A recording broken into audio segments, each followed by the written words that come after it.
When I get to the point where I feel helpless, I feel circumstances are out of control, other people are making decisions for my life, things are going in a way that I'm not comfortable at all, then there's an anger that comes up and a rejection of society and people around me.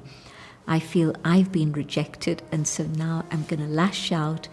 And this is something that's been studied by sociologists, of course, that young people, for example, where they feel that there isn't an opportunity or a voice being given to them, then they turn to gangs, and the horror and the anger that comes out at that moment is also not very pleasant.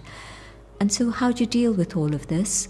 Again, it's not by laws, but when a person decides that they want to do something about their own future, and they're not going to wait for somebody else to try and sort things out for them. When that moment comes, when I feel, let me do something about myself, I tap into my own inner reserves, and I find that inner power and inner strength with which to shift the things in my life. And so I make a difference to myself rather than waiting for legislation or policy or social agencies to try and do something. This self-empowerment happens maybe when I'm going through that dark night. And in that darkest hour, I ask, well, who can help me? And I realize that I can help myself.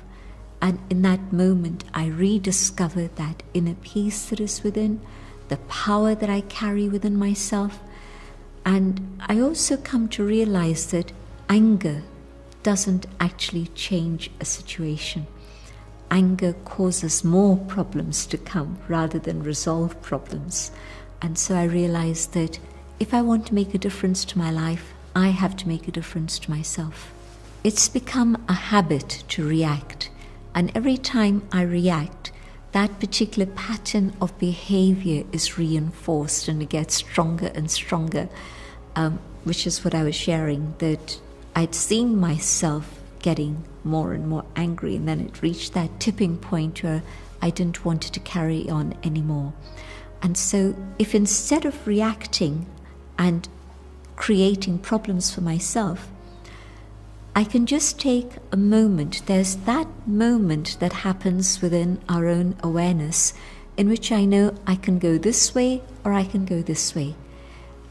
Maybe a child has been naughty, and in that moment I know I can either get very angry or I can stay calm and sit the child down and talk quietly and calmly with respect. Now, what's going to make the difference?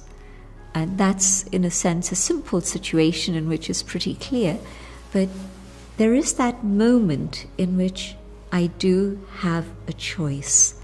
And if I decide that I'm going to take the path of peace and non-violence, it'll become easier and easier to do that, and I'll begin to see very good results from that, rather than allowing myself to react and dig a deeper and deeper hole for myself in which it's going to be impossible to come out.